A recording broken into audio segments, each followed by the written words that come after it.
एक एक जन को यहाँ पर दी गई है, ये वाकई काबिल तारीफ है। और बहुत अच्छा लगा कि यहाँ पर एक एक जन की अपनी अहमियत बताई गई। तो यहाँ पर बात आ रही है टूक रोटी नमक की। बहुत अच्छा विषय है टूक रोटी नमक, क्योंकि जहाँ तक हम मानते हैं कि जब इंसान नमक खा लेता है तो नमक हरामी नहीं करता, ये हमारा मानना है। और विषय बहुत पसंद आया। मैं मीनाक्षी सिंह क्रिश्चियन समाज से हूँ, और समाज में जो संविधान का हनन किया जा रहा है, जिस तरीके से माइनॉरिटीज़ को, बहुजन समाज को और हमारे राइट्स का जो हमसे छीना जा रहा है और हमें हमारी चीज़ों को रौंदा जा रहा है, उसके लिए मैं फाइट करती हूँ। मेरी ऑर्गेनाइजेशन है यूनिटी इन कंपैशन, और क्रिश्चियन समाज से हूँ चूँकि, तो मैं ये कहना चाहूँगी कि बहुजन समाज पर ही नहीं, पूरी माइनॉरिटीज़ के ऊपर आज बहुत बुरा किया जा रहा है। क्रिश्चियन कम्युनिटी के साथ जिस तरीके से पूरे भारतवर्ष में अन्याय हो रहा है, और हमें एक बहुत बड़े इल्ज़ाम से नवाजा जाता है धर्म परिवर्तन। तो वो सब चीज़ों को देखते हुए मेरा ये मानना है कि ये जो प्रेजेंट आरएसएस, बीएचपी और बजरंग दल की जो शाखाएं छोड़ी गई हैं प्रेजेंट गवर्नमेंट के द्वारा, मैं खुले मंच पे कह रही हूँ, ये प्रेजेंट गवर्नमेंट के द्वारा छोड़ी गई शाखाएं हैं। और इन शाखाओं का किस तरीके से मिसयूज ये लोग करवा रहे हैं, और किस तरीके से देश में ये लोग दंगे, फसाद, उग्रवाद को बढ़ावा दे रहे हैं, ये बहुत बड़ा सोचने का विषय है। यदि हम आते हैं बहुजन समाज पर, तो मेरा एक छोटा सा सुझाव है कि हर घर को एक गृहिणी चलाती है, और जहाँ तक मेरा मानना है कि गृहिणियों की एडवाइस सब सुनते भी हैं।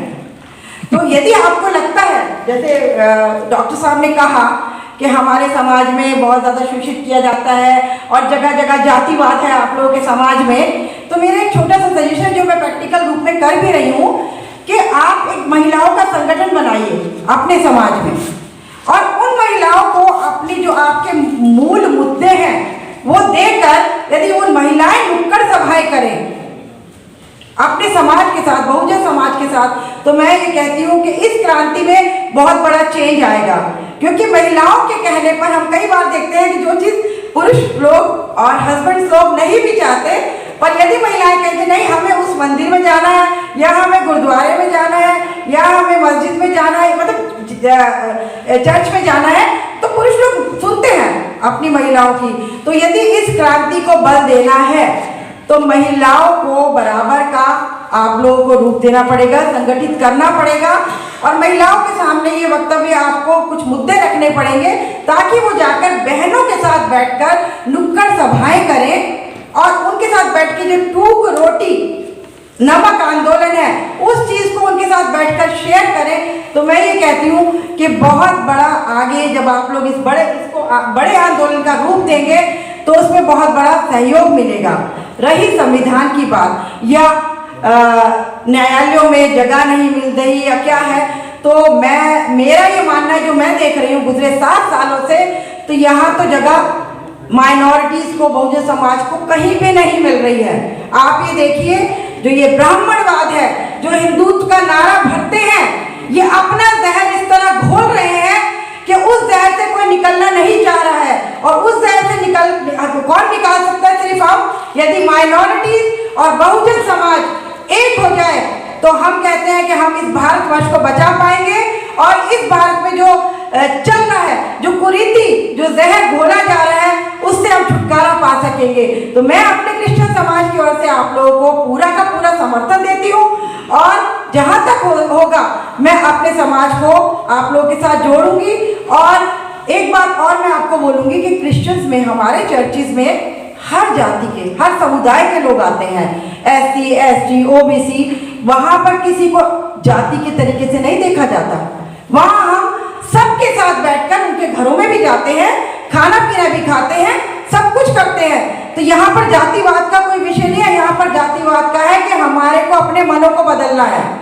जिस दिन हमारे मनों का परिवर्तन हो गया, उस दिन हम इस देश में जो ये चल रहा है, नीतिज्ञ राजनीति जो चल रही है, हिंदुत्व का जो जहर घोला जा रहा है, ब्राह्मणवाद जो बड़ी बड़ी जगहों पर बैठे हैं, उनसे हम बहुत सही तरीके से लड़ सकते हैं, उनसे हम छुटकारा पा सकते हैं। क्योंकि आज वो वक्त है कि अब यदि हमने नहीं सोचा, अब यदि हमने कोई सही निर्णय नहीं लिया, तो हम आने वाले कुछ सालों में बिल्कुल परास्त हो चुकेंगे और हमारी जो आने वाली पीढ़ियां हैं वो सोचेगी कि हमें क्या करना है और हमारी क्या आइडेंटिटी है।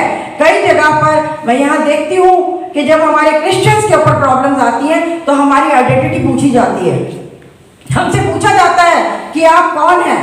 अभी लेटेस्ट ही दिल्ली में एक चर्च स्टार्ट हुआ, उसमें मुझसे मेरे से पुलिस अधिकारियों ने पूछा आप क्या करती हैं, आप FCR इस्तेमाल करती हैं। तो ये इस तरीके की जो जहर लोगों में घोला जा रहा है उसको हमें खत्म करना है और एकजुट होकर एक भाईचारे के साथ हम इस चीज को खत्म करेंगे। मैं एक शेर के साथ खत्म करना चाहूंगी जो आज की प्रेजेंट गवर्नमेंट के लिए शायर है अहमद साहब। उन्होंने बोला था कि छीन लूंगा मैं ये रोटी किसी परचम की तरह, छीन लूंगा मैं ये रोटी किसी परचम की तरह, दिन के घमासान में उतरा हूं मैं फाका लेकर।